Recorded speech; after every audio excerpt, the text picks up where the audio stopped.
हमारा आज का टॉपिक जो है वो एज ऑफ रॉक और फॉसिल्स होगा।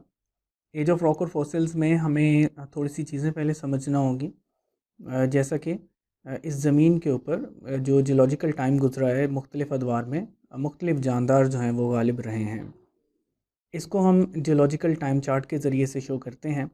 यहाँ पे इस चार्ट में हम देख सकते हैं कि स्टार्टिंग में ईरा और पीरियड जो दौर हैं मुख्तलिफ़ वो दिखाए गए हैं, और इसी तरह से वो कितने साल पहले वो दौर मौजूद थे, और फिर उनमें कौन से प्लांट्स जो हैं वो गालिब थे और कौन से एनिमल्स जो हैं वो डोमिनेंट थे। यहाँ पे हम डिफरेंट एग्जांपल्स ले लेते हैं। लाइक अगर हम बात करें कि हमारे पास परमियन ईरा जो है, Permian era 270 million years ago मौजूद था, और इस दौरान अगर प्लांट्स में देखें तो फर्न्स मौजूद थे, जबकि एनिमल्स में देखें तो एम्फीबियंस पाए जाते हैं। इसी तरह से जरासिक कीड़ा की बात की जाए तो जरासिक कीड़ा जो है वो 180 मिलियन ईयर्स पहले मौजूद था, और इस दौरान ज़मीन के ऊपर जिम्नोस्पर्म भी मौजूद थे, फर्न्स भी मौजूद थे। और एनिमल्स में अगर बात करें तो एनिमल्स में जो सबसे ज़्यादा डोमिनेंट थे मौजूद तो इन्वर्टिब्रेट्स भी थे, फिशेस भी थी, एम्फीबियंस भी थे और मैमल्स भी थे। लेकिन जो सबसे ज़्यादा डोमिनेंट थे वो रेप्टाइल्स थे। और अगर आप जरासिक कीड़ा को जानते हो तो ये डायनासोर्स के लिहाज से बहुत ज़्यादा फेमस है कि इस दौर के अंदर डायनासोर जो हैं वो मौजूद थे। इसी तरह से अगर हम देखें कि लाइफ सारी जो है वो शुरू कहाँ से हुई, तो शुरू जो है वो प्रोटोजोइक कीड़ा से हुई, जो तकरीबन 2000 मिलियन ईयर्स अगो मौजूद था। और यहाँ पे सिर्फ हमारे पास उस टाइम पे कुछ फंजाई और एल्गी जो है वो मौजूद थी, और उससे अगर हम नीचे चले जाएं तो तकरीबन 3000 मिलियन ईयर्स अगो हमारे पास सिर्फ जो हैं फर्स्ट लिविंग ऑर्गेनिज्म थे, जो कि प्रोकैरियोट्स थे। तो हमें फॉसिल्स की डिस्कवरी और उनकी स्टडी से ये चीज़ मालूम होती है कि मुख्तलिफ़ अदवार में कौन कौन से जानदार मौजूद थे, और ज़मीन में एवोल्यूशन का जो प्रोसेस है वो किस तरह से चला। तो इस ये जो हमारे पास सारे फॉसिल्स होते हैं ये हमारे पास एविडेंस का काम करते हैं, जिनके ज़रिए से हमें पता चलता है कि किस दौर के अंदर कौन कौन से जानदार, कौन कौन से पौधे या कौन कौन से जानवर जो हैं वो मौजूद रहे हैं, और कौन से पौधे और जानवर किस दौर में डोमिनेंट रहे हैं।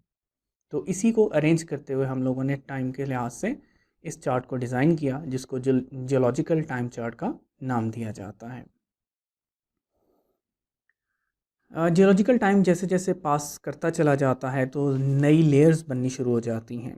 जैसे अगर हम टाइम के साथ साथ टाइम गुज़रता चला जाए और ज़मीन की लेयर्स जो हैं अगर उनको डिस्टर्ब ना किया जाए, तो उन लेयर्स के ऊपर नई लेयर्स आनी शुरू हो जाती हैं।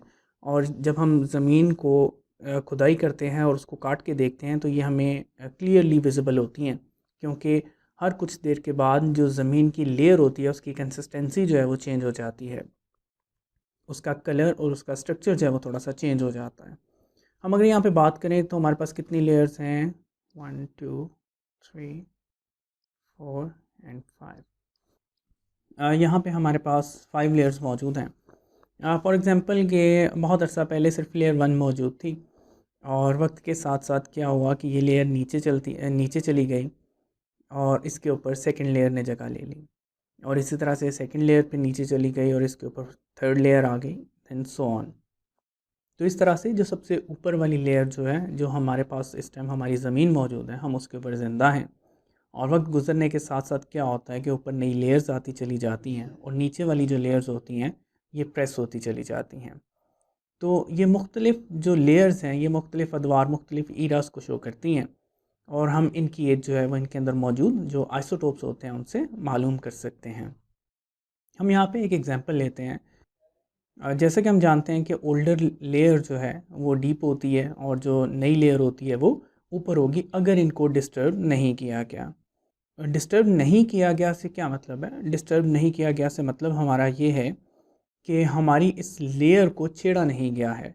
फॉर एग्ज़ाम्पल यहाँ पे कोई किसी किस्म की खुदाई नहीं की गई, क्योंकि अगर हम ऑब्वियसली आप क्रेन ले आएँ और उस वहाँ पर खुदाई शुरू कर दें तो हमारी सारी जो लेयर्स होंगी वो डिस्टर्ब हो जाएंगी। नीचे वाली हो सकता है ऊपर चली जाए और ऊपर वाली लेयर जो है वो नीचे आ जाए, तो हमें वहाँ पे सही तरीके से मालूम नहीं हो सकेगा।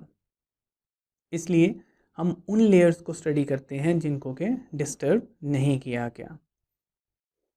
फॉसिल्स जो होते हैं अगर वो सेम लेयर में मौजूद हो तो हम इससे अंदाज़ा लगाते हैं कि वो सेम ईरा में ज़िंदा थे। फॉर एग्ज़ाम्पल हम एग्ज़ाम्पल लेते हैं कि ये सेकंड नंबर वाली जो लेयर है इसके अंदर फ़िशेस के हमें फॉसिल्स मिले। तो इस दौर के अंदर फ़िशेस मौजूद थी और फ़िशेस पाई जाती थी। फिर हमने थर्ड लेयर के जब फॉसिल्स को देखा तो हमें पता चला कि वहाँ पे डायनासोर मौजूद हैं। तो इसका मतलब ये है कि इस टाइम पीरियड में डायनासोर मौजूद थे और फ़िशेस जो हैं वो इस दुनिया में डायनासोर के मौजूद होने से पहले पाई जाती थी। और इससे हमें पता चला कि जिस लेयर में डायनासोर मौजूद हैं उसी लेयर के अंदर फ़िश के फॉसिल्स भी पाए जाते हैं। तो इसका मतलब ये है कि फ़िशेस जो हैं वो डायनासोर के दौर में ज़िंदा थी, यानी कि जो थर्ड पीरियड वाला जो हमारे पास थर्ड लेयर वाला टाइम पीरियड था, इस टाइम पीरियड के दौरान ही फ़िशेस भी पाई जाती थी इस ज़मीन पे और डायनासोर भी मौजूद थे। फोर्थ लेयर हमें स्टडी करने पे पता चला कि यहाँ पे फ़िशेस जो हैं वो पाई जाती थी, लेकिन फोर्थ लेयर में किसी भी किस्म के डायनासोर के फॉसिल्स मौजूद नहीं थे। तो हम यहाँ से ये रिज़ल्ट निकाल सकते हैं कि इस टाइम पीरियड में हमारे पास जो फ़िशेस हैं वो तो मौजूद हैं, लेकिन डायनासोर यहाँ पे मौजूद नहीं हैं।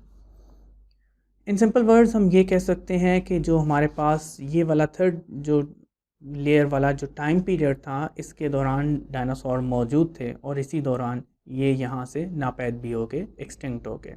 लेकिन फ़िशेस जो हैं वो इनसे पहले भी मौजूद थी और इनके बाद भी मौजूद थी। इवन आज जो हमारे पास लेयर होगी उसके अंदर भी फ़िशेस के फॉसिल्स हमें मिल सकते हैं, क्योंकि उस टाइम से अभी तक फ़िशेस जो हैं वो मौजूद हैं।